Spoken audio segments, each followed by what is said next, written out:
shit. Fuck. Hello, everyone. That's how I'm going to start the episode. Hello, everyone, and welcome to the monthly Dive Into the Longbox, issue number 36. Today is the beginning of year 4 of this podcast. How crazy is that? Wait, what? We've done this for 4 years? Going into 4. This is the start of year 4. This is the 4th February episode we've done. Oh my god. How crazy. We started the podcast in February of whenever the fuck this started. Like 2022 or whatever. And here we are. How crazy is that, man? That is insane to think about. Because so much has happened for the both of us in 4 years. Yeah, no, legit. And then I'm looking through, like, the stuff we've talked about. Even in the past year, I'm like, that was a year ago? I feel like we just recorded that, which is crazy. Yeah. Like, I was looking through, and I was like, oh, yeah, dude, do you remember, like, when we talked about, like, our fucking, like, favorite comic book games that came out? You know what I mean? We were talking about, like, City of Heroes and Marvel Ultimate Alliance and all that. Yeah, that was last February. I feel like we did that episode you know what? 2 months ago. To time it, that's the month we reviewed Bloodshot #1. Didn't we just review that? Like, what? Yeah, I still remember reading it. Yeah, me too. I remember that vividly. That was last February. Not only do I still remember reading it, Gabe, I remember we both agreed. We were like, man, this is like a good like first issue. Yeah. This was like a good origin story. Dude, that was February of last year. That's crazy. But here we are. Another February has come. It is February of 2026. See, I almost said 5. 2026, the first or second episode of 2026. We got a fun episode lined up. We're going to be talking about some comic book soulmates, but we're not just talking about people that bang and love each other. We're talking about people that may hate each other, people that may be family to each other, just people that can't live or can't exist without the other one. Because there's a lot of that in comics, and it goes past relationships. If we only talked about people that banged each other, it would just be whoever Batman fucked and whoever Wolverine fucked. That'd be the whole episode. And whoever Daredevil fucked. Yeah, and whoever Daredevil fucked, that's right. Insert picture of Daredevil slapping Black Widow's ass. Have you seen that panel? Yeah, he's like, get in the kitchen. That's a crazy clip. What I did get, okay, this pull list this month is a little weird because I have been in the process of getting my new house ready to move in and get things prepped. So I haven't been to the comic book shop as much. I'm actually behind 2 weeks in my pulls. But, you know, it's how it is. Sometimes life gets you sometimes and you got to catch up. But a lot of my reading. Have we talked about you getting your house yet, Gabe, like on the pod? I don't remember. I don't remember. I don't know. Well, I got a new house. Justine and I have obtained a home I bought a house just to put my comic book stuff in because I'm running out of room. So when in doubt, you buy a house and you get more room.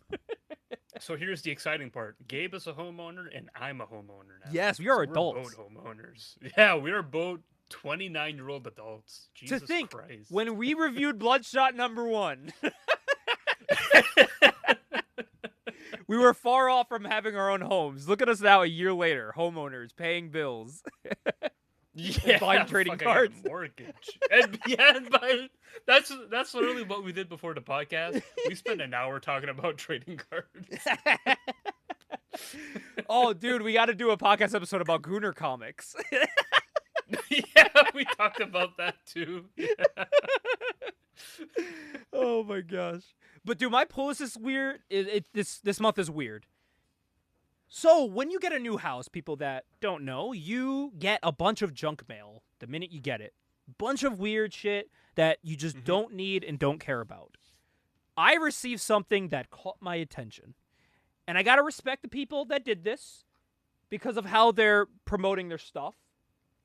And everyone knows about how you get Jehovah's Witnesses to your house and they knock on your door and they try to sell you their religious stuff, right? In my mail, I received a singular envelope, handwritten, with my name on it, in address. And I'm like, what? First of all, creepy. So I open it, and it has a card that's like, you will burn in hell if you do not. Wait, what? If you do not follow God. And I was like, okay, this is weird. But what also fell out of it was a mini comic book. And I said, what? Hold on. The comic book was literal propaganda to get you to change religions and, like, not be an atheist, I guess? Because the whole comic is about a dude in a coffee shop talking to a priest about how he will burn in hell if he does not follow Jesus, and his whole family will burn in hell. And I thought it was such a funny way to, like, get your religion out there, like sell a comic, like of all houses to sell a comic book propaganda to, you give it to a comic book fan, you know what I mean? This thing has probably seen a bunch of people's garbage cans, right? Not I. I took this home to my old home and it is with my obscure comic stuff. Because when else are you gonna see some weird shit like that, you know what I mean? I feel like you're describing like a Family Guy cutaway joke. Like, that's how ridiculous this is. It's so fucking ridiculous. It's so ridiculous. After this podcast, I will show you what it looks like, but it is fucking insane. And I was like, literally, like, of all people you said this to, as a guy who collects comics, this is gonna be a doozy to go through. And thumbnail. I got halfway through, and I was like, I can't keep reading this. I skipped to the end to, like, see how it ended. The dude in the coffee shop was, like, praying over his coffee to God. Like, he was a changed man.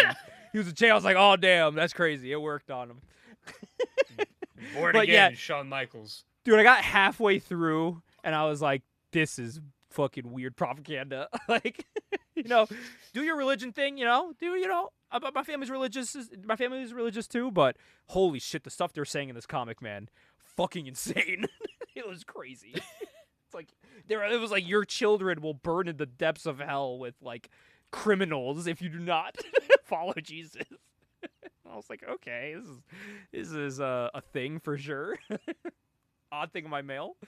I hope issue 2 comes out. They better mail me issue 2, or I'm gonna start harassing them, knocking on their door, wondering where the hell it is. There's a publisher with it too. I gotta look into the publisher. See what it's all about. Should fucking harass the publisher. You think they're gonna print? You think they'll print Sheedy and K? They'll be all over your story of you guys with Jesus fighting devils in a bar. Yeah, see? That falls in line, right? Yeah, of course. Even though Jesus says to Sheedy and K literally in the book that they will not make it to heaven. Send them a copy of Preacher. Oh, dude. Oh my god, that's genius. They'd lose their minds. Send them Preacher and the Boys. They'd lose their minds. Oh, man. I also have been doing my reviews over on Comic Book Click. You can check those out. I review comics weekly, anywhere from 1 book to 4 books. 4 reviews have just been done by me. One of them a couple weeks ago I did was Storm, Earth's Mightiest Mutant. I know people like Storm. I like Storm. I hated that book. It was bad. They're trying to make Storm like the new Thor. And it's just not working for me. And I think they also lost me with it because she's like talking to other gods from other mythologies. And they're talking kind of funny, and it loses me. I'm not a very bright person. There's a reason why I stopped buying Immortal Thor. And it wasn't because it was a bad story. It's because I know my level of reading. And Thor's, like, Asgardian talking sometimes throws me off, and it slows down my reading. You know what I mean? I get what you mean, because you have to read it, and then it's like you have to register what it's saying and what it means. So, not only was Storm's book doing that, but it was also jumping in timelines like a fucking Tarantino movie. And that works because it's in a movie, not in this comic. Like, it would start with her, like, riding this dragon, and then it shows, like, an Egyptian god on a planet, and then it shows a family watching Netflix about the fuck, and then it goes to Storm in the past, and then we go back to that god, and Storm's with him now, and then we go back again, and now we're with the fucking couple again, and then we go back. It's just all over the place. Like, every page is a new timeline jump. It's so confusing. Like you can piece it together, but it's just so frustrating that that's how it was made. You know what I mean? And it's like it didn't know what it wanted to be. It didn't know if it wanted to be like a mythology based book. It didn't know if it wanted to be an action book. The fucking Avengers show up in the book. It didn't know if it wanted to be a detective book because that couple dies. Spoiler alert, dies, and Scarlet Witch is investigating it. So now it's like a detective book. Like it's kind of just all over the place. And I was not a fan of it. You know me, I'm very open to comics. But I just was not a fan of that, especially as someone that loved Storm on the X-Men. And I thought she was, besides like Gambit and Wolverine, like Storm is like number 3 because she's so fucking great. And I liked it because she was also like, even though she was a godlike character, she was still very down to earth. You know, like she couldn't be in small spaces because she was claustrophobic. Like I like that about otherworldly characters, that they have very human. What's the word? Not negatives, but what is it like what is it called when it's not your power? When something like kryptonite. What is Superman's kryptonite? That is am I an idiot? What is happening with me? Well, Superman's kryptonite is kryptonite. No. Well, like what would you call that? It's not his power, it's his It's his weakness. Weakness. Thank you. My brain is shutting down. Yeah. Or his character fault, I guess. Yes, I like when characters have very human weaknesses, like Storm being claustrophobic. But like I'm reading this book and they're just trying to make her like Thor. And I'm just like, all right, like I feel like Storm's losing what's making her Storm. You know what I mean? So that wasn't for me. Moral of the story. But you know what was for me? Nightwing number 135 was the completion of Dan Waters and Dexter Soy's story arc for Nightwing. Their first big story arc.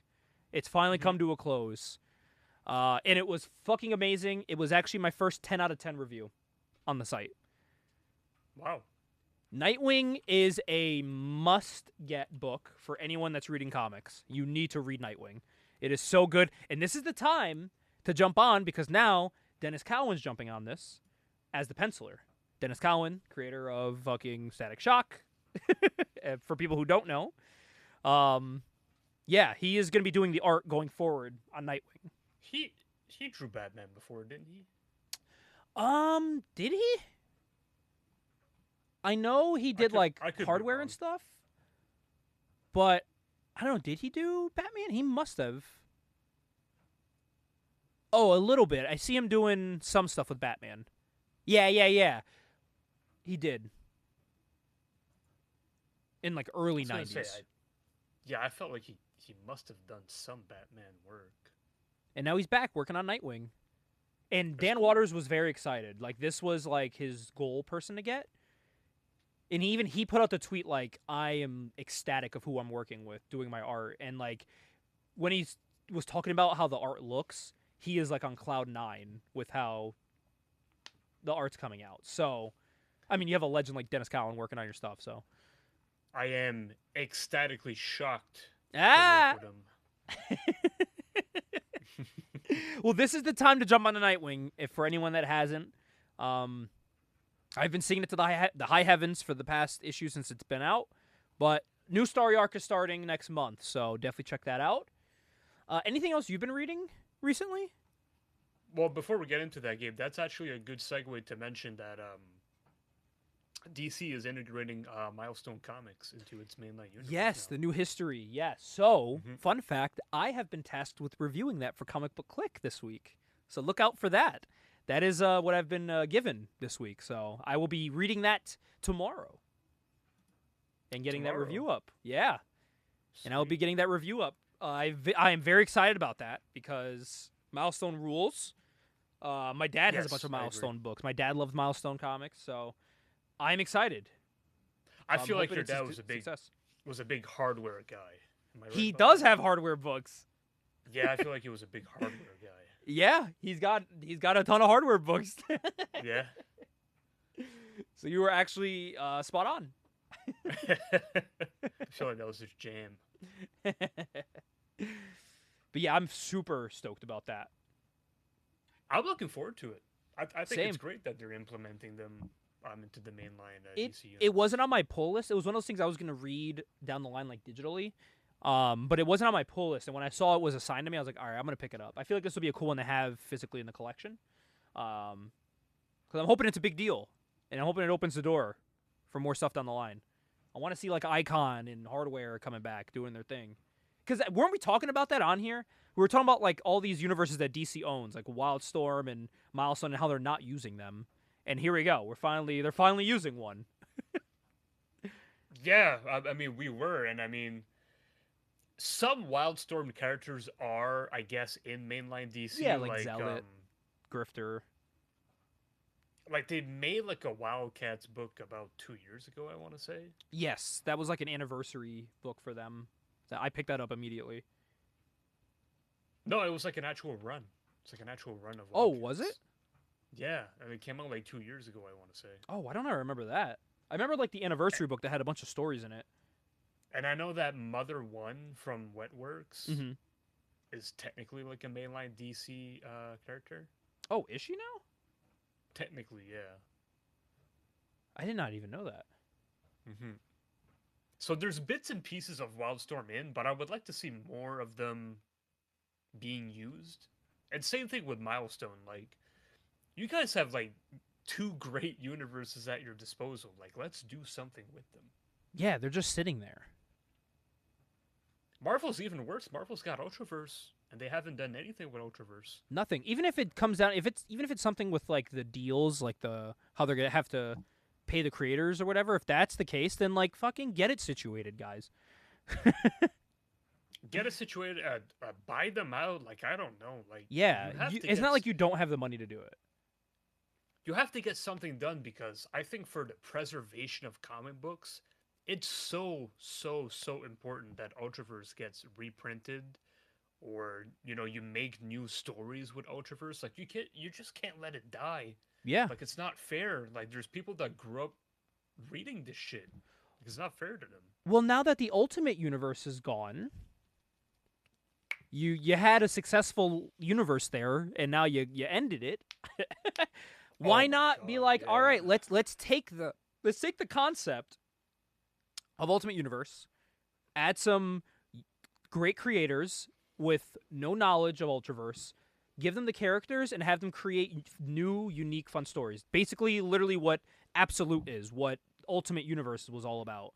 New, fresh stories with young, fresh writers with old concepts.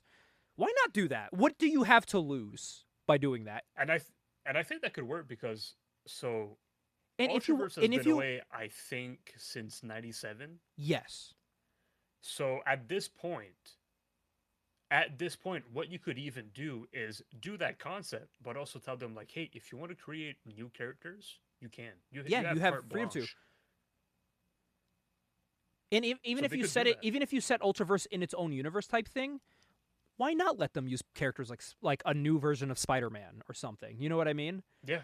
Why not? Like, again, what do you have to lose? You have nothing to lose. And if you want to test the waters with something like that, you have a literal comic book app if you want to try them digitally first to get a feel, to see if people even want to read it.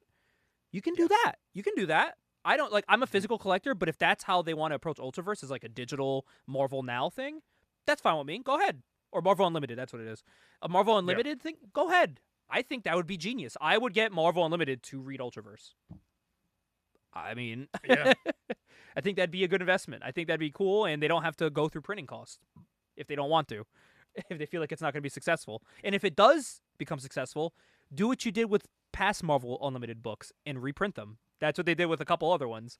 So you can do that, make a trade paperback at the end of it. Yeah. Let's stop letting universes die. Yes, let's stop please. doing that. Especially when there's so many creatives out there. There's so many creatives. Yeah. Why not? And Marvel has a literal art school that they pull from for new artists. Why not slot them into something like an Ultraverse and get their their feet wet, get their name out there? Why not do that? Instead of putting them on a 2-issue run book of a Z-list character no one's gonna read, Let them feel the pressure of a mainline character, And there's so much, like you said, there's so much talent in the comic book space right now. Yeah. There's so many great creators. There's not a lack of good creators, to be honest with you. There And really isn't. and then I see characters. I see people like Peach Momoko who literally wrote, drew, colored, and painted all her issues of Ultimate X-Men, right? From beginning to end, not missing a month, and she was upset that it ended. She made a big press release, like, thanking everyone for the journey and how she wishes she can keep doing it. Like, those are the people you want to keep on and give them something to do if they want to do stuff. So why not give them something completely unique and different to just be creative? Especially because her style is unique. People will buy it. If you give her a character from Ultraverse, let her have some fun with it. I'm not the biggest fan of her style, but it is so uniquely attached to her that it would feel weird if she changed it. Exactly. To appease someone like me, which I mean, she doesn't have to because she's extremely successful. So even though I'm not like the biggest fan of her art style, it doesn't mean that I still don't think, like, as a writer, I think she's actually very good. And imagine giving her. She's a very good creator. Like, let me see. Because, like, if you give her, I would like to give her. She really excels with characters from Japan because she puts a lot of, like, her influence on it. Asian characters, yeah. Yeah, Asian I think if you give her a character like that from Ultraverse, it could be really successful. I agree with that. So, stop letting these universes die, guys. Stop buying out these motherfuckers and not doing anything with them. It's upsetting. Or I mean, if you're gonna buy them, do something with it. Don't just put it. Don't just sideline it. It's like they tried when they bought it, and then they were like, "Meh," and then they just stopped. It's like, all right, fucking lame. So, and what's crazy is that, like, they put. You remember the Black Knight? I mean, everyone does from Marvel. Mm-hmm. During the crossover, they put him in the Ultraverse, and then they killed Ultraverse off, or, like, they stopped making the books. So then they had to scramble to find a way to take him out of the Ultraverse. So strange. So it's like, what are you doing? Like, just keep it how it is. Yeah, it's so weird. Yeah. I will say something else I bought. It's not really a comic, but it's comic adjacent, kind of. When I was in Arizona, I stopped by this horror store. They did have a bunch of comic books in this horror store. It was nothing but scary movies, statues, memorabilia, anything you could think of that's horror was in this goddamn store, bro. And they had a wall of Fangoria magazines, which is basically the Wizard magazine of horror back in the day. Yeah. You know what I mean? That was the thing. Here, I'll share my screen with you too, just so I know people can't see this, but you can. This was the store here. It was a very cool shop. It just was tons and tons of horror things. They had like a room of like actual haunted items and like things. It was kind of sus, but it was a good time. They had like DVDs, all that stuff. So this was right up my alley. I bought $60 worth of shit in here, and this was the first stop I did after getting off the plane. And so I bought Fangoria magazine because I let Justine pick it, and she picked the best one because it covered the filming for Blade Trinity. Oh my goodness. The one with Hunter Hearst Helmsley and Ryan Reynolds. So that was a fun little purchase. They talk about like Blade comics in it briefly and stuff like that. So it's not a comic book purchase necessarily. It's a comic adjacent one. But they did have a bunch of horror comics in there that I wanted to get, but they were like rare comics, so they were kind of expensive. So I was like, I'm good, you know? I'm not that much of a diehard comic horror fan, so, I mean, if I was, I would, but I was like, nah, I think I'm okay. But yeah, shout out, it's called Terror Trader. If you're in Arizona, check out Terror Trader. They got cool issues of like Dracula and the old like crime and horror thriller comic books from like the fucking 80s and shit. Definitely go check them out. They're a very cool spot. I also read and finished DCKO. I won't spoil it, but I didn't expect the winner. Oh, that's done already? Yes, the winner has been decided, but the winner has not gone up against Darkseid yet. So we have Okay. yet to see if they'll win against Darkseid or not. But the winner was not expected. I was happy with it. I didn't realize this was the last issue. Okay, interesting. Yeah, so issue 4. Unless, is there issue 5? DCKO.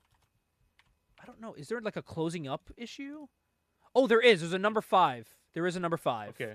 coming out, which is like that's the closing one. That's the final issue of the series. But we are getting ready for the finals. The King Omega was decided, and I'm very, very excited for what's to come. And it explains a lot of what people were upset about. There's some fallout coming out from DCKO that people were like confused about. That now makes sense after reading that issue. But that's not what I'm here to talk about, Jocelyn. What I'm here to talk about is that this was the issue where the fucking Absolute Universe met the Mainline Universe. Oh, yeah. Yeah. Absolute Batman, Wonder Woman, and Superman met DC's heroes, the Final Four, which was crazy. Joker, Superman, Wonder Woman, and Lex Luthor. They met the Final Four. But they were like, obviously, like, they're brainwashed Darkseid versions from there. But the ending, there's a panel towards the ending that is just fucking, like, yeah, that's cool. You know what I mean? It was just a very cool comic book panel, and I'm like, yeah, that's cool. So definitely check out DCKO. Oh, I did read the DCKO one with Homelander that came out. I read it. The boss battle, I think it was called. I read it. The concept for it makes sense for what they were doing because they had to fight, so they had to get Omega power to face off, obviously, to get ready to face Darkseid, obviously, who is full of Omega energy. So the way to get Omega energy was by sending them to other universes and obtaining Omega energy from people that they beat. And what happened was this dude, I forgot who it was, sent them off to different universes, and they all landed in their respective universes. So Wonder Woman met up with Red Sonja. Vampirella was with, oh God, who is she with? They brought back some heroes too for it, like to help them out. So we got some people returning, like Plastic Man and Star Sapphire, but like Sabrina the Teenage Witch is there. Obviously Homelander, Annabelle. Okay, I didn't know what they were gonna do with Annabelle in the book because she's a fucking doll, right? Yeah, that was weird. Do you want to know what they did with her? Sure, lay it on me. Spoiler alert for people. She ended up in the hero / person that ended up in her universe was the Joker. So the Joker arrives with Annabelle and sees her in the glass case and is like, ooh, there's a doll here. And then you see all the heroes fighting, and like all they would do would cut back for a panel of Joker, and now he's having like a tea party with her.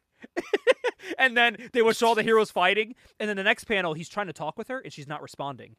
And he's getting like angry because she's not talking to him. And then like, because he's like, I know like you're, because he knows something's up with her, but she's like not giving him anything because he's looking at her, so she's not doing spooky shit. And he's like, come on, like do something, like I know you can do something. And then like it cuts back and he's shaking her and he's like, do something. He's going crazy. And he's like, I'm the one that's crazy here, not you. Like, and he's going nuts. And then before he can like, he like throws her on the ground and turns around to grab a weapon. And when he turns back, she's gone. And he's like, what the fuck? You know what I mean? And then like, as he's about to like lunge at her, like they fall into like everyone, all of the universes collide into one. So there's like a giant panel of every fucking person, like Red Sonja, Sabrina, fucking Vampirella, Sub-Zero, Scorpion, all these people all like in one battlefield with like Joker, Batwoman, fucking Plastic Man's there. Like it's crazy. It's wild, dude. It's so like what they did with Annabelle was Joker like going crazy against her. That was it. Because I was like, what are they gonna do with a doll? So I'm like, all right, putting her up with the Joker. I'm like, all right, I'll take that. And it was funny for the panels of Joker having a little tea party with her. It's very Joker to do. That sounds funny in my head. But like the rest of the book, like they definitely like powered up Homelander for it, you know. Granted, he had Omega energy, and Superman's trying to beat him for the Omega energy, so obviously he's a little bit more powered up. But Yeah, he like stood toe to toe with Superman, which I was like, really? Would he? Would he though? He would not. He would not go toe to toe with Superman. So that was another thing. I was like, eh. But, oh, but it was the World Forger, the one that opened up the dimensions. It was the World Forger. But yeah, it was just cool. The best duo of the whole thing, actually, the best matchups were Red Sonja and Wonder Woman. Because Red Sonja was going to town on Wonder Woman, and she was like, Wonder Woman. I like that they made Wonder Woman go, oh shit, this bitch is strong. Like, fuck. Like, oh no.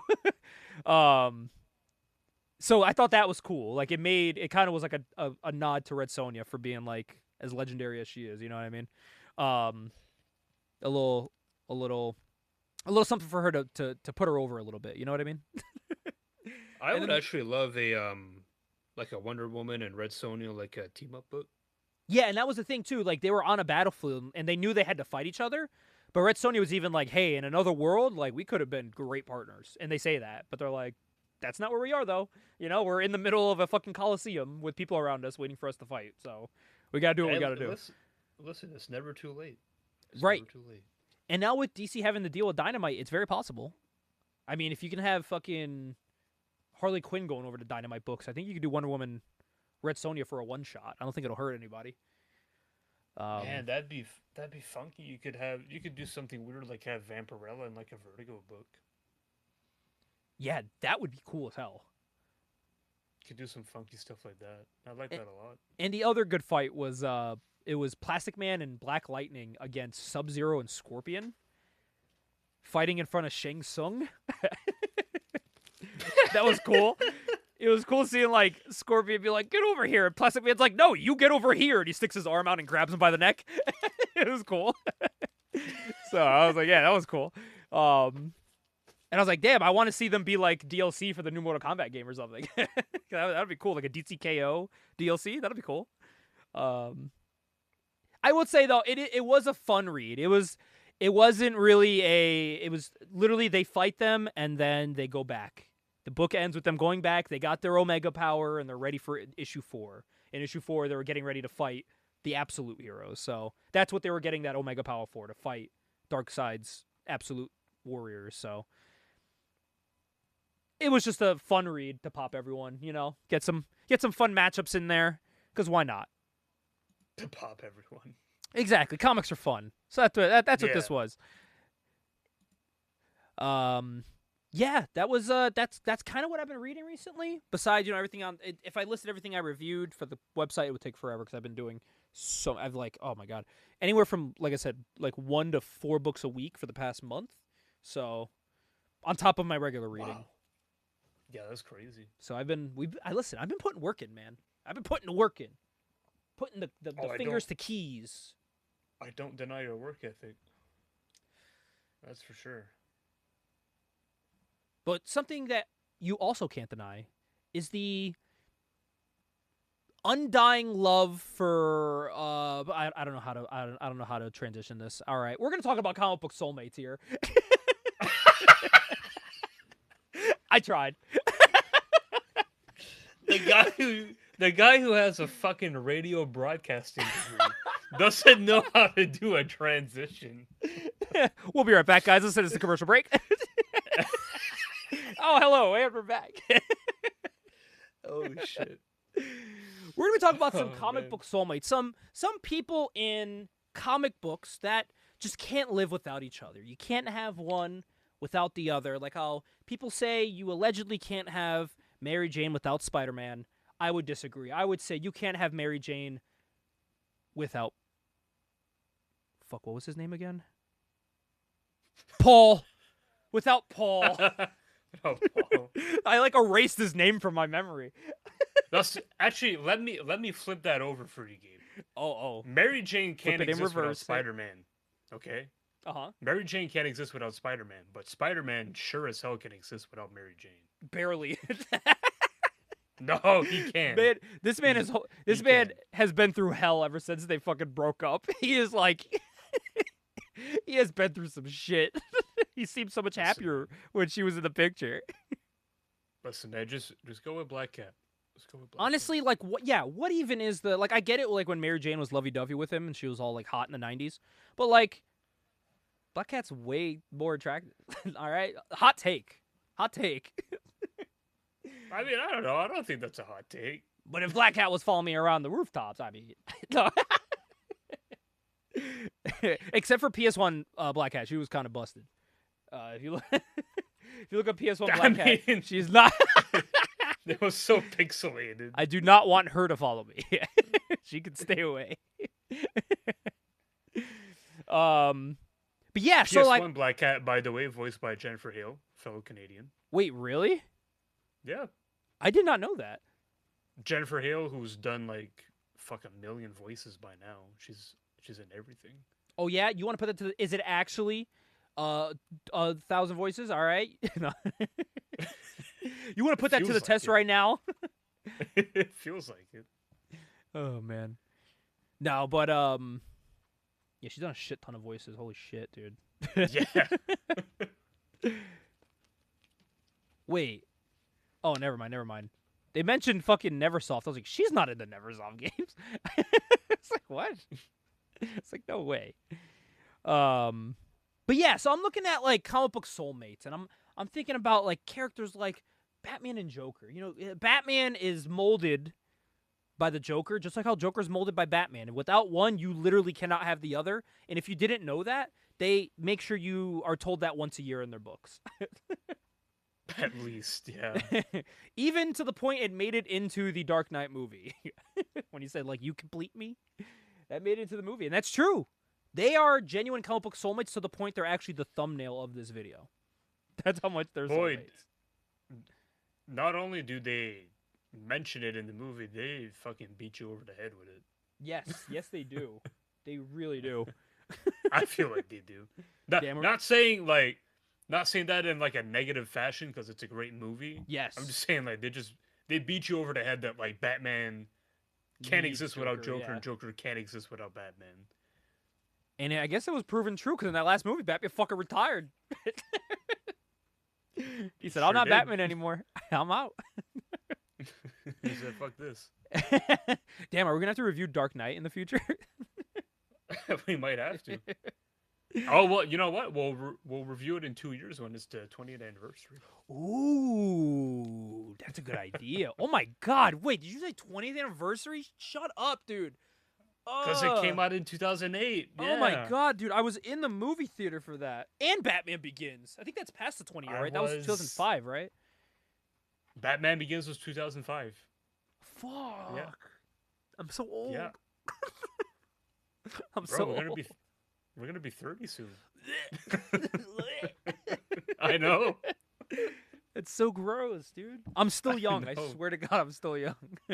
We are. We're young at heart. Even though I can't do anything anymore, like I can't skateboard anymore without fucking falling and breaking my kneecap. So, like I could in middle school and high school. Bro, I can hardly bend my knees without like being like, ow, like that hurts. While we were cleaning the house, the new house, I bent down, and my knees fucking went clack clack, and then I stood up again and immediately went down again, and it went clack clack again. Jonathan was like, "Are you fucking okay?" I'm like, "No, my knees hurt." I'm old, dude. I have comic books that are like on the bottom of the floor here, and I'm always like, when I gotta reach down and grab it, like, fuck, Yeah, dude. take a deep breath. Yeah, Every time so you I look have to at like rearrange this and put like the comics that I use all the time on the top now, so I don't have to go to the bottom anymore. Oh, fuck. Just to make my life easier. Oh man. Another comic book soulmate duo that I don't know if this is one you had on your list, but I'm gonna go on a limb here. I'm gonna say without one, you can't have the other, and I mean this could be contested, I guess. But I'm gonna say Witchblade and Darkness. No, I think that's fair. I'll I think say that's fair because you can draw a lot of parallels between them. exactly. And without one, you can't have the other. I think they're a perfect contrast of each other too. Like we talked about in the books, how Darkness can't fuck, you know what I mean, or he's gonna die. Witchblade's different. She's always horny because of the Witchblade, Constantly. which is crazy. So I think just on the base level that like their interactions are already like, you add that layer to it on top of that. You know what I mean? If I'm not mistaken, though, I think later on they end up actually fucking, and Darkness is like fine. I could be wrong about that though, Just but I he's like, oh, feel like that okay. happens later on. He's like, fuck it, I'm willing to go out this way, and then he lives. And he's like, this is great. I'm gonna live forever. He's like, I can only fuck one girl, but that's fine with me. The Darkness is like, all right, bro, she bad. We'll let it slide. We'll let it slide. The Darklings are in the background, like, oh, deeper. They're like, yeah. Dude, I always talk about how much I love the Darklings in my Darkness reviews for the new books. Dude, without the Darkness, you can't have the Darklings, literally. The Darklings, Literally. yeah, literally. But holy shit, the Darklings are like my favorite things ever. Because as you know, I know you read the original run of Darkness. I've only read issue 1. So going into the current run of Darkness, a lot of it is like my first time with stuff, and it's completely new. You know what I mean for me? So like I'm experiencing this version of the Darklings, and then going back and reading the old versions of the Darklings, and they're basically identical. I love the Darklings. They rule. I like that they show up in fucking basketball jerseys and backward baseball caps and Jordans, and they eat people's faces. You know what I mean? While screaming, "It's pizza delivery time!" I fucking love that. They kind of look like the Monstars before they touched the basketball. Yes. In Yeah. Space Jam. Yeah, they kind of look like that. Cause I like how they have hairstyles too. They do, yeah. I love them because they're essentially Jackie's personality. Because Jackie is like very serious and stoic most of the time. Yeah. So they kind of like contrast that and give him like some color. Well, yeah, I sent you that screenshot from the new book where Jackie's like torturing this mafia enemy, and he's just blam shooting him like crazy. And as he's threatening him and shooting him, they cut to a panel of the Darkling, and he's licking blood off of his fingers and he's smiling like he's all excited. I'm like, that's cool. Yeah. I'm like, yeah. Yeah. Like, this is great. But yeah, I love the Darklings. I'm trying to think. Another comic book soulmate, man. You know, maybe this is just because of the MCU-ification of these characters, but also because of what importance they have from Civil War. I'm going to say Captain America and Iron Man. They're synonymous with each other now. You could argue because of the MCU ification, but I mean, Civil War is right there. That's what I'm saying. I'm like, I feel like because of that and how pivotal that was for like everything coming out of Civil War and that version of the Ultimates, like, I think you can't talk about Captain America without Iron Man, really, nowadays. And even without the movie, that's still considered one of the, most famous story arcs in comic book history. Exactly. If you're talking about, and I'm talking about these guys being a soulmate duo, if you're talking about like 2000 up, you know what I mean? Because early, mid, kind of late 90s, like they were shocker people. You probably heard this a million times, but Captain America and Iron Man were like D-listers. You know what I mean? Sad to say. And they didn't really interact much from what I know, right? So. No, they did not. They did not. Mm-hmm. I think Captain America and the Hulk talked more than Captain America and Iron Man. Probably, yeah. And that was smart, handsome Hulk with the nice high top he had in the T-shirt. I would say by the end of the 90s, though, Cap had probably more momentum than Iron Man did. Oh, absolutely. I still, which is wild to say, Iron Man still doesn't really have momentum, even current day. He has that new story out now by Joshua Williamson that I heard is actually pretty good. Which, I mean, it's Joshua Williamson, so it's going to be good. I was going to say, if it's good, it's because of Joshua Williamson. He's a good writer. Dude, he can write a book about dirt and make it good. He's a really good writer. He's a very, very good writer. And I still get his Superman books to this day, but he's making Iron Man's new single book. And I guess issue 1 was really good. So, but I mean, hopefully this puts Iron Man in the spotlight a little more because, God, when was the last time he had a singular issue that got past 10 issues? I don't know what it is, Gabe. Canceled. There's just a disconnect with me, like, for Iron Man. I don't relate with anything with Iron Man. Like, I just never got into him as much as I should have. I don't know. Yeah. Which I totally understand.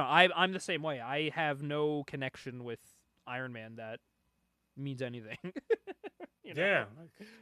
So I I don't think, know. and I think that's the thing too. Like, can anyone relate anything with Iron Man? There's nothing even on like a personal level that's like, oh yeah, I feel for that I went through that. Unless you're talking about like his alcohol addiction, but they got rid of that pretty quick, and it just kind of is gone now. So I feel like, yeah, I think that's another reason. But then you put him up with someone like Captain America, who everyone could be like, yeah, that's our guy, and I think that's a good contrast. You know what I mean? The cocky, arrogant, It, rich guy, and the for the people American. yeah, yeah, I think it is too. And I mean, I guess you can't really talk about comic book soulmates without talking about Lex Luthor and Superman.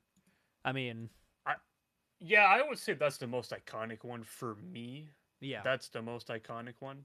I'm sure some people will say, well, it's Batman and Joker. Fair enough. I mean, you can have that as your pick. I think Superman and Lex Luthor is the more traditionalist pick because they've been around the longest. yeah. So I feel like it's more of a traditionalist pick. Did you have any sort of comic book soulmates that you're a fan of or think deserve some recognition? I mean, there's a few. Like, I was thinking, like, I don't know if they're necessarily like soulmates. Um, but I love the chemistry that they have with each other whenever they run into each other. And I mean, they run into each other a lot because they live in the same borough of New York. Oh, And that's Daredevil and Punisher. yes, yes, I just love the back and forth between them. I yeah. really do. Like, it's always Daredevil being like, Frank, you're a fucking moron. Like, why are you doing this? And Frank's like, no, I'm the moron. I'm the moron, Red. No, you're the Listen, fucking Red. moron. Listen, Red. Because you're the one keeping them alive. I'm the one fucking getting rid of them, okay? So you just fucking stand there and you shut the fuck up. And it's posted once a month, and it should be every single time the interaction from the Netflix series on the rooftop, where Daredevil's tied up and Punisher's talking with him. I think it was from Yeah, season 2. I think. yeah, and I know exactly that scene that you're talking about, but you know what's crazy about it? What? That's almost shot for shot a panel from Garth Ennis's Punisher Marvel Knights run. Oh, is it? I see. I never knew that. It's almost. I mean, the dialogue's not the same, but the inspiration for the scene, it's panel for panel the same thing. Wow. See, I never knew that. Panel for panel, he has a Daredevil like padlocked, like his arms like padlocked together. Yeah. And he's giving him like this monologue while he's like holding his sniper rifle. It's insane how the show was influenced by that run. It's so insane. I have to eventually read that. It's a great run. Everyone talks about Punisher Max, which I haven't read yet. Full disclosure, I haven't read yet, and I hear it's better, and I wouldn't doubt that it is. But for me, like, I loved Marvel Knights Punisher. I loved it. It was serious at times, but it was also like Looney Tunes cartoon levels of violence. Yeah. Like, especially the stuff with the Russian, just so funny, so funny. And I'm so happy Marvel Knights is like back in a sort of way. Like they brought back the like Black Panther and all that. Yeah, man, they gave Black Panther a white son. I saw that. People were going crazy. People were like, "Yo, the meme came true of what's his name as Black Panther." Yeah, it did. Oh my god, dude, hilarious! What a great PR stunt by Marvel. They got people talking about comics, about that comic for like an entire week. Listen, they need something. They need something because DC is smashing them. Oh my god. Yo, DC needs to chill before Marvel's like, all right, we don't want to do any more partnerships. Fuck you. Yeah, right? Hey, next time we do this podcast, we're going to be talking about fucking Superman and Spider-Man. Oh, that comes out in March. So, to me, this would be another great Soulsmate pick. Mm-hmm. Spider-Man and Human Torch. Yeah, underrated duo that no one talks about anymore. Yeah, I feel like their relationship now is almost non-existent or like Yeah, dude, not as a mentioned or kid, downplayed. they were all over the place talking to each other. Like him and Human Torch, they were like brothers. They were. I fucking loved, like, there was a certain like mini comic I had of just a collection of Spider-Man stories, and one of them was just about him and Human Torch. And so as a kid, I just always assume, and then of course you watch Saturday morning cartoons, and they would show reruns. Was it reruns or what channel was it on? They play old Marvel cartoons, and they always played Spider-Man and His Amazing Friends. And I always was like, oh, see, he liked hanging out with fire people, you know, because he had what's her name on the team. Oh yeah. So like as a kid, like you just always associated Spider-Man with like a fire person, and it was always Human Torch. But yeah, I just feel like it's non-existent now, which is so upsetting because it's like, what the fuck? Those are like a no-brainer characters to put together. It really is. Damn, dude. I'm gonna read that. I'm gonna reread that book I have from when I was a kid. This one's actually gonna make you mad. It's gonna make you mad because you didn't see it first. My next pick for best, I guess, Souls Mate would be Rogue and Gambit. Ah, you bastard. Because I mean, of course, I mean they're inseparable. You know what I mean? Like, yeah, that is one where at this point, you can't think of Gambit without Rogue, and you can't think of Rogue without Gambit. When you say Gambit and Rogue, it sounds better than just saying their names individually, because it just feels right. Yeah, exactly. You know, yeah, that's like the iconic comic couple, and Marvel better not fuck anything up with them. I see what you did with Peter and MJ. Don't do it to Gambit and Rogue, motherfuckers. They just came out on Marvel Rivals. You got to sell skins, all right? And you know what I would say would be like their DC equivalent? Ooh, can I take a guess? You can take a guess if you want. Green Arrow and Black Canary. Oh, that's actually better than what I was gonna say. Oh, who are you gonna say? Because that actually makes more sense, like on an equivalent basis. I was actually gonna say Hawk and Dove. Oh, dude, Hawk and Dove rule. More so in the sense that, like,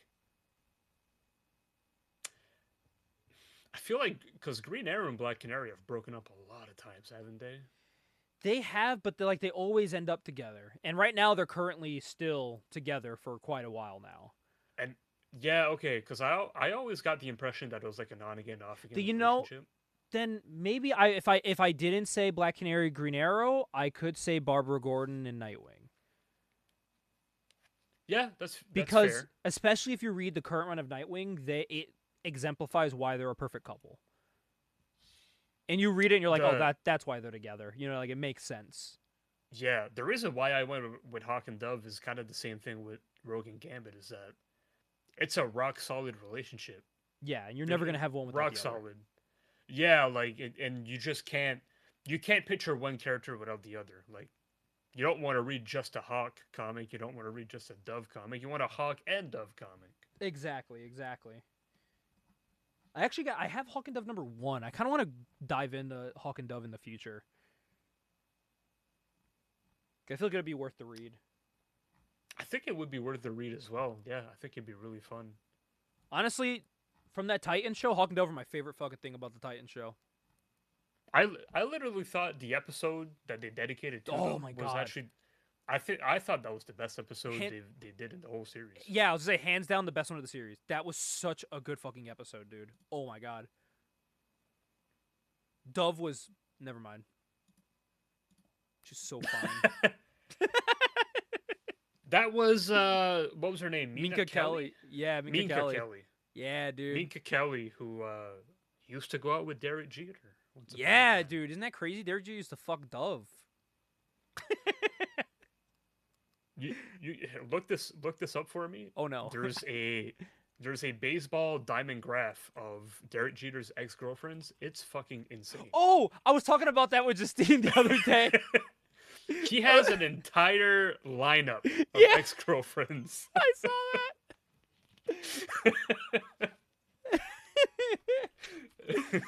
Yeah, dude. I saw it was hilarious, bro. Oh yeah, he was with Jessica Alba. Yo, he was with Dove and Mrs. Fantastic? Yeah, man. What a guy, dude. What a guy. Oh, and Black Widow. He did go out with Scarlett Johansson. Jesus. Shout out Derek So Jeter, bro. This one's kind. Like, these are like his fucking. These are like his goddamn. His Infinity Gems. Yeah. So this one, I don't know. I feel like it's kind of a. It's kind of like in the same realm as like Spider-Man and Human Torch, where it's like their friendship was so prominent at one point, but I don't feel like it is anymore. And that's Luke Cage and Iron Fist. Yeah, dude, what happened with that? Like, I feel like that's like a go-to duo that I feel like Marvel just isn't touching anymore for some reason. That felt like Marvel's like flagship tag team in the 70s and 80s. And then once the 80s like were done, both characters went their separate ways and that was it. Yeah. And while people didn't like the Iron Fist show, I think that when they did the Defender show, and because, you know, they're strangers when they meet, I did like that they had that mutual shared bond of music. Yeah. And that's what like made them be like, oh, this guy's cool. You know what I mean? And I'm pissed we never got the fucking Heroes for Hire show we were supposed to get. Because I was like, God damn it. I feel like that could have been good. I feel like it could have been good too, because I feel like they could have fixed a lot of the mistakes that they made in the Iron Fist show itself. And I feel so bad for the dude that played Iron Fist because it was not his fault about that show. Yeah, the script was really bad. Yeah, I feel so bad for him. He's one of those guys that I would like for them to give him another shot with a good script and see what he can do. Because he was he's a decent Danny Rand. I just want to see him be more like Danny Rand, crack some jokes, have a good time. You know what I mean? Because Danny Rand likes to have fun. He likes to crack jokes. Well, Gabe, we mentioned duos, couples that were inseparable. Mm-hmm. Does it get more inseparable than Cloak and Dagger? Oh, it does not. It does not. They literally need each other. They literally do. Yeah, like they literally. Another thing that can't got have one without the other. Another thing that got a live action adaptation too, which I've never seen. I watched it. I don't know if it's good or not. So I watched it. Yeah. It suffered from being on the channel. I think it was on CW. I forgot what it was on, what channel it was on, but it suffered from being on television and not Netflix or something. Because this was that was the era of the Netflix shows. You know what I mean? I think if they had it on Netflix, I thought it was a Netflix show. Okay, no, so it had Netflix show level themes, like dealing with drug abuse and stuff like that. But they couldn't really go full throttle because they were on fucking actual TV. So they had to hold back a lot, and I think that made it suffer. But I like the show. You know, I mean, I don't know other people's thoughts about it. I never really looked into other people's thoughts about it, but I remember watching it with Andrew every week, and we had a really good time watching it. My dad watched it, really liked it. Yeah, I thought it was a really well done show. I just think it suffered from what it was on, and deserved a little more. But those are characters, like you said, Lan. They can't survive without each other, and I think with the growth of Marvel Rivals, it's cool seeing people discover Cloak and Dagger if they haven't already. Oh yeah, that's right. They are in Marvel Rivals. Yeah, they were one of the first people in the game, so it's cool seeing people discover them. I think I do got to give a shout out to Marvel Rivals, man. They're introducing people to some comics, which I think is great, and comic characters. I'm gonna close it out with 3. Okay. I got 3 more, and then after that, I'll close it out. Okay, I got one more after your 3. You got one more? Yeah, after your 3. So this one might actually be my favorite one, so I'll just mention it. Harley Quinn and Poison Ivy. Oh yeah, that's a no-brainer, especially nowadays. That's been I guess like a newer favorite, because I don't think they've really been. It is a newer favorite, and weirdly enough, for some reason, a controversial one. Yeah, I don't know why it would be. And I don't understand why. I'm cool with it. No. I love the fact that they're a couple, actually. Yeah, it gives them something to do. Yeah, literally it does, and I mean, listen, whenever you see Amanda Connor and Jimmy Palmiotti underneath a Poison Ivy or Harley Quinn book, It's money. you gotta read it. Yeah, you better. If you Like, got bills that week, they can wait because you got to get this book. you gotta read it because those two have pretty much. I feel like they've pretty much created like the Harley Quinn that we know now. Like they've Yeah. really fleshed her out. Yeah, I'm shocked they don't get more credit for things like when she's in movies and stuff, because anything you see of They Harley really Quinn should. is because of them. Anything you see of her, the outfits she wears, like the roller derby outfits with the roller skates, the short shorts, the fucking the blue and red hair, that is all them. Yeah, like they reinvented her. Yeah, Or like the Harley. added When you layers say to her. Harley Quinn and you imagine her with the pigtails and the face paint with the colored hair and the crop top and all that, that is them. That is what they made, Absolutely. and they deserve more love, more respect for that. Gabe, this one is my favorite cop duo. Oh, I know what this is. It's Sam and Twitch. Yep, I knew that was coming. It's Sam and Twitch. I have a soft spot for these guys. I really do. They're just they're likable goofs, I guess, in a way. Like they're kind of meant to be like hard-boiled cops because they live in like the Spawn universe and like Yep. there's a bunch of monsters and demons and all that, but they're just like two regular like goofball cops, and I really like that about them. Yeah, that's And a great one. they always find a way to like get the job done somehow. So Shout out Sam and Twitch. They got a recent series too.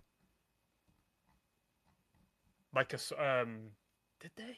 Yeah, they brought back Sam and Twitch. I think last year was. Was it last year? Interesting. Okay. Yeah, Sam and Twitch Case Files. It was called, and they did sell a trade Oh. paperback of it. That came out April of last year, so it was actually 2024. I think the books were. So if you want more Sam and Twitch, there's some new stuff. And this game, my final one, I think is the most iconic soulmate tag team duo, whatever you want to call it, for Marvel, for the modern age, if that makes sense. Mm-hmm. And it would be Cable and Deadpool. Yes, without a shadow of a doubt. Yeah, I think that would be like the most revered, most acclaimed. The comedy, serious shtick duo. Yeah, for sure.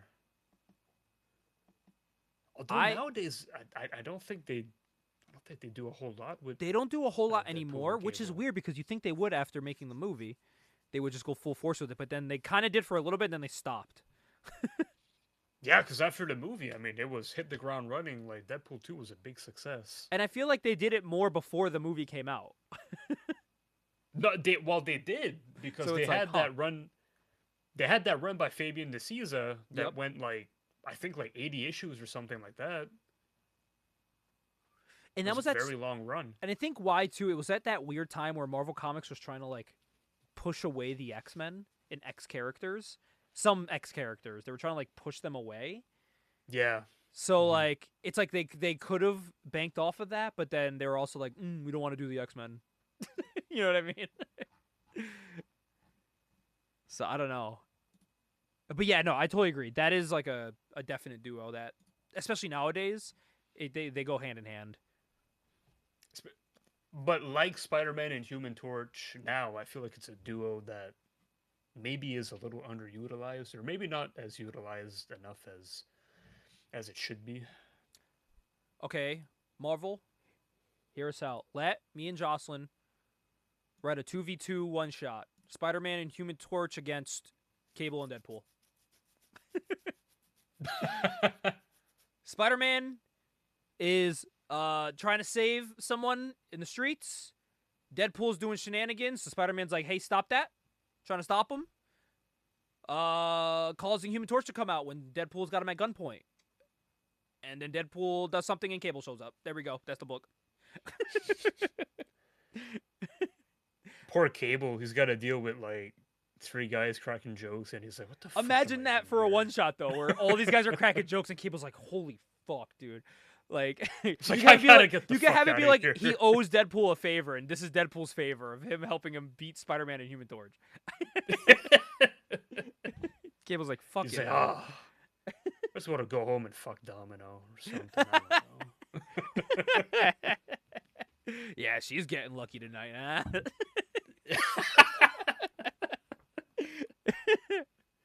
Write that down. Write that down. That's gonna be in our book. That's gonna...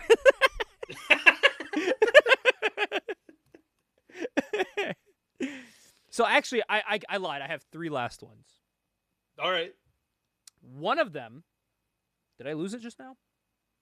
No, I did not. One of them is one that I'm shocked neither of us said. People that are tied together no matter what. And if you want to anyone wants to disagree, I'll argue about it. Spawn and Violator.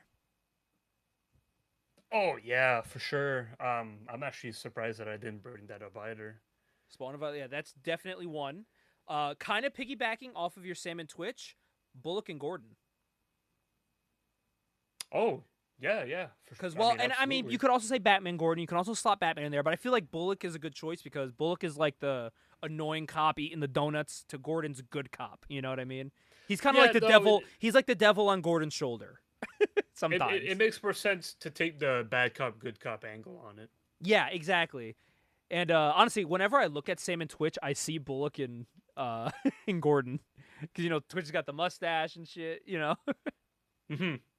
And Bullock just like you get the big dude on the on there too. Yeah. And the last one here, I think anyone with a brain will agree with this one, and it is the Waynes and a bullet.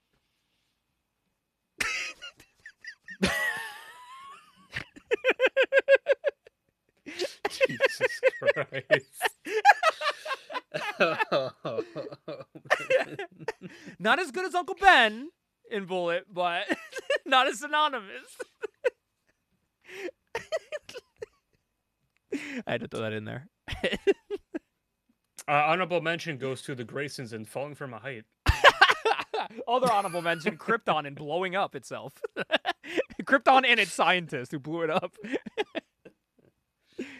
And finally, my last honorable mention, Mary Jane and Paul. No, fuck, damn it. Damn it.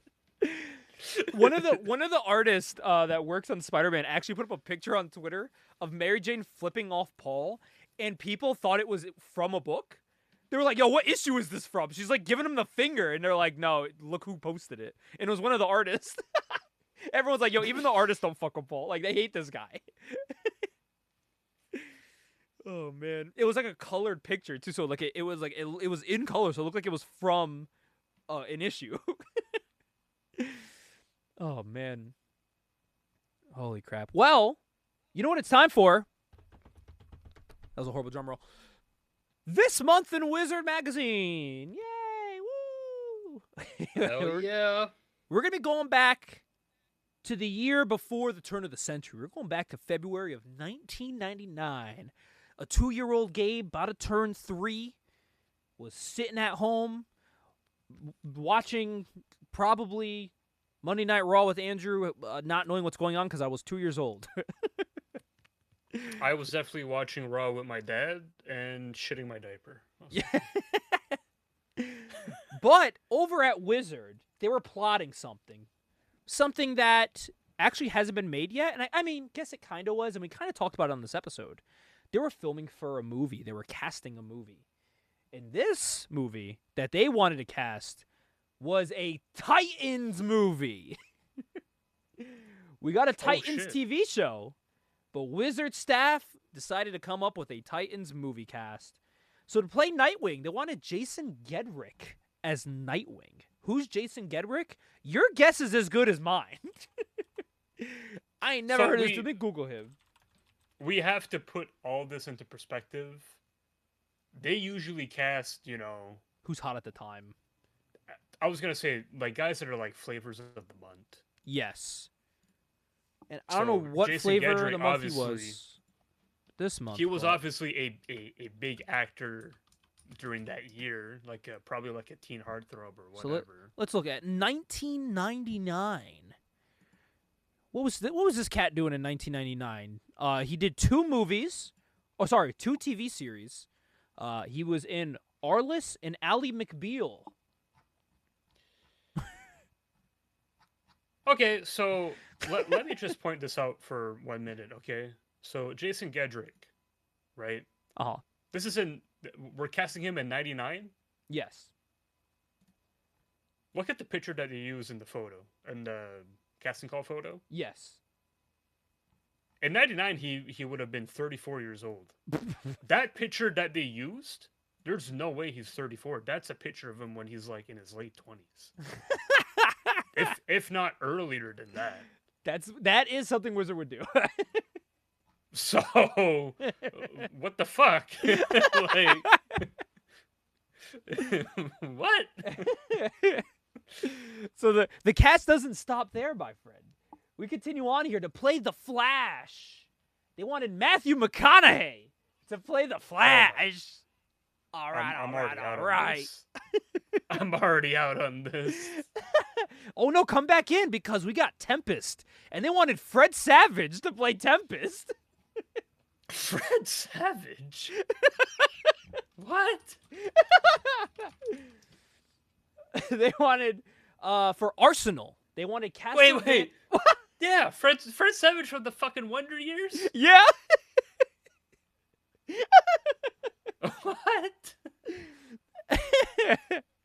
I mean, I guess he kind of looks like Tempest. Sure.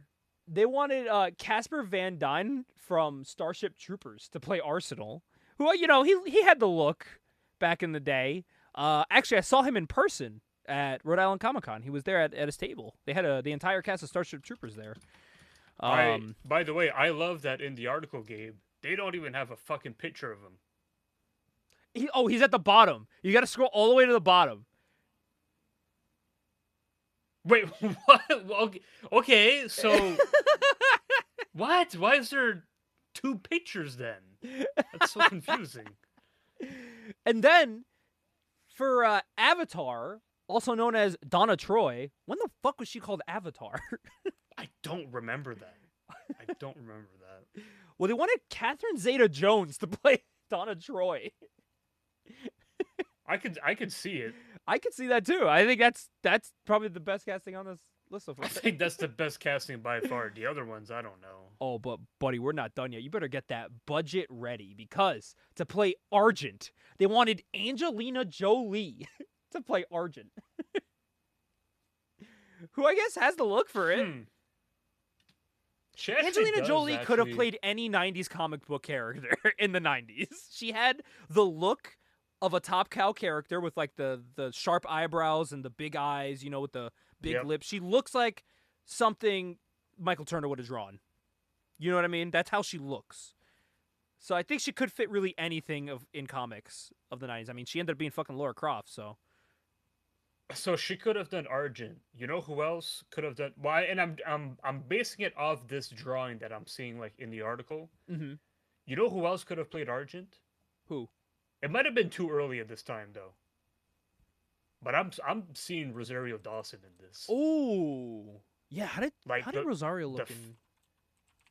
Like the face, it looks just like Rosario Dawson to me. Let me see her in the 90s. Oh yeah, dude. Absolutely, she could have. Yeah. But I mean, I don't know how young she was. Like in 99, was she like in her mid-20s? Here, this is her in November of 1999. She absolutely could have done it. Absolutely. Yeah, she could have. She would have been like what? Like probably in her early 20s actually. Like look at her. Yeah, she absolutely could have. Yeah, she could have. Next on this list here to play Jessie Quick. They wanted Heather Graham to play Jessie Quick. Heather Graham, of course, in the second Austin Powers movie, who I fell in love with when I was a kid. She was fucking insanely sexy in that movie. And I mean, I've seen her in other movies. I've seen her in other movies besides Austin Powers, and I always thought she was a good actress. I have not. I've only seen her in Austin Powers. She's a good actress. She's a good actress. She's got chops. Whoa, she's in EverQuest? She plays a voice in EverQuest. I never knew really? that. Fuck, I didn't know that. Yeah. So But no, yeah, this is I would good I would take casting. that. That is a good casting. I mean, if you look at that drawing and you put it next to Heather Graham, like I could easily see Heather Graham in that outfit. Now I had to look up who this next person was here. Rebecca Gayheart playing Starfire. Based off this picture, yes. Based off of Not what she's been familiar in, with her, but yeah, I'm not sure of of her acting abilities, but she actually was with the late Eric Dane, who passed away at the time of this recording. wow. Oh, So wow, she was. that's who Eric Dane was with when he just passed away. Crazy. Yep. So look at that. You see how it all comes together? You see that? This is a very timely selection by me that I totally did on purpose, right? So I'm with you. I'm not familiar with Rebecca Gayheart, but there's something about her. She has like these piercing eyes in that photo that I feel Yeah. like just works. And look at her hair play too. She'd be a Starfire. perfect Starfire at that time. She would like you could really crimp up her hair and poof it up, and I think it would work. Yeah, absolutely. Yeah, even looking at pictures of her from '99, yeah, I think she could. She'd be a good casting. Oh man, this next one. Oh baby. So playing Cyborg, none other than Michael J. White, who even at this They're time winning me back. They're was winning me back. Spawn. He had just played Spawn the year before. Yeah, honestly, him as Or- Cyborg, yeah. Or maybe 2 years. I think the movie came out in '97. Maybe I'm not sure. I will happily take him as Cyborg back in the day. Make that happen. Yeah, I Go think, back in time and make I that think- happen. Yeah, I think that could have worked. I think that could have worked, no problem. In the last one, you're playing. You know what? Damage. You know what sucks?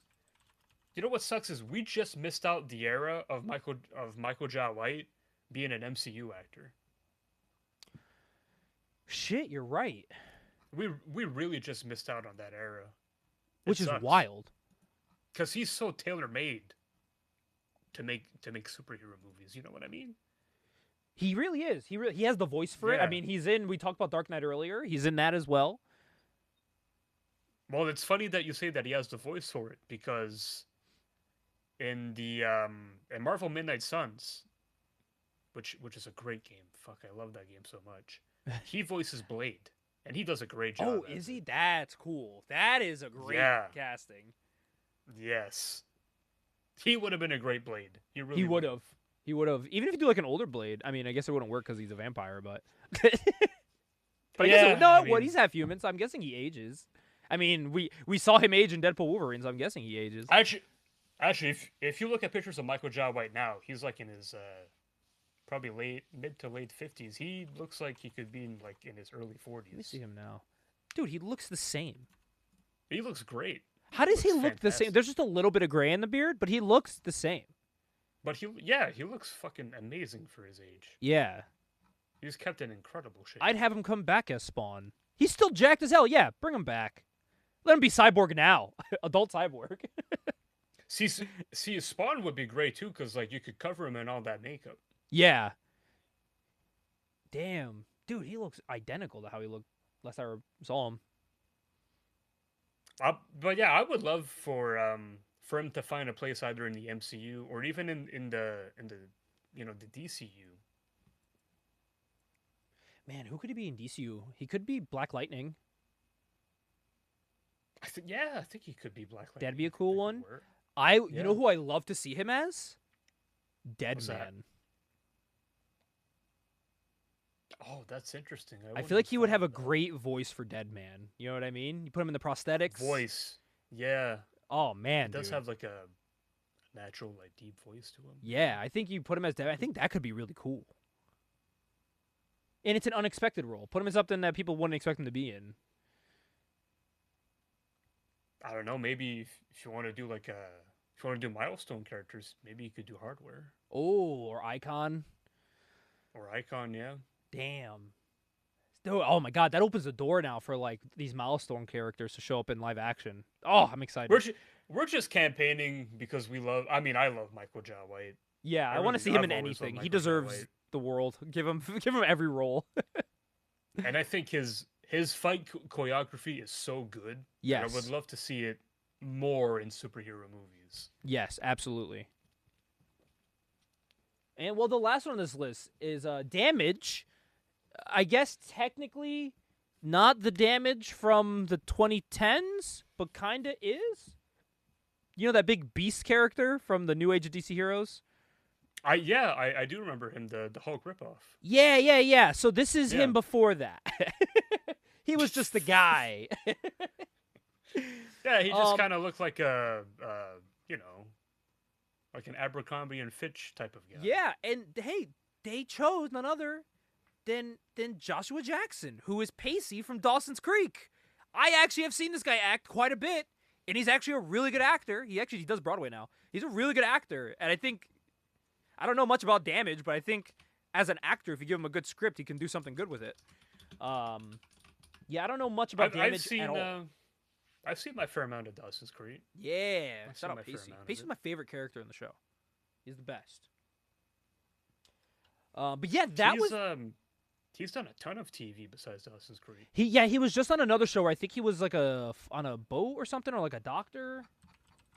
What the hell was it called? Everyone was talking about it. Wait a minute. Oh, Dr. Odyssey. He was just on that. Wait a minute. He was Charlie in Mighty Ducks? Yes, he was. Holy fuck. Yeah. Yeah, that's where I would know him the best. He's another one of those actors like Michael J. White who currently nowadays doesn't look much different besides just having a beard.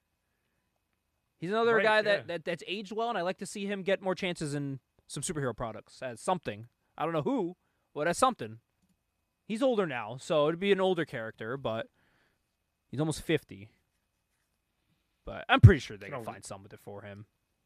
Also, you can make it work. There's old guys in comic books all the time. Exactly. You can make it work. Jay Garrick exists. You know what I mean? Mm-hmm. I think he could be a cool Jay Garrick. So, but yeah, that was Wizards' casting of Titans the movie. I think that overall wouldn't be a bad movie. I think from the characters and people I know, but they kind of lost me with McConaughey as Flash. Yeah, I think I would really hate that. They chose the slowest talking person to be the Flash. But they actually brought me back around on the last drawl. one. On the last panel, they brought me back. Yeah, they brought me back with Arsenal. Arsenal looks like Arsenal. Catherine Zeta-Jones is a good one. I guess Fred Savage could work as Tempest, however they wanted to write him. Yeah, See, this is what I'll say about any superhero product. It doesn't matter who you cast if the script is shit. So if they were to make this movie, they could have the best actors in the world. It would need to be written well. And for a 90s team-up movie, I don't think they would have. Yeah. Just from our experience. It didn't work till X-Men. Oh, yeah.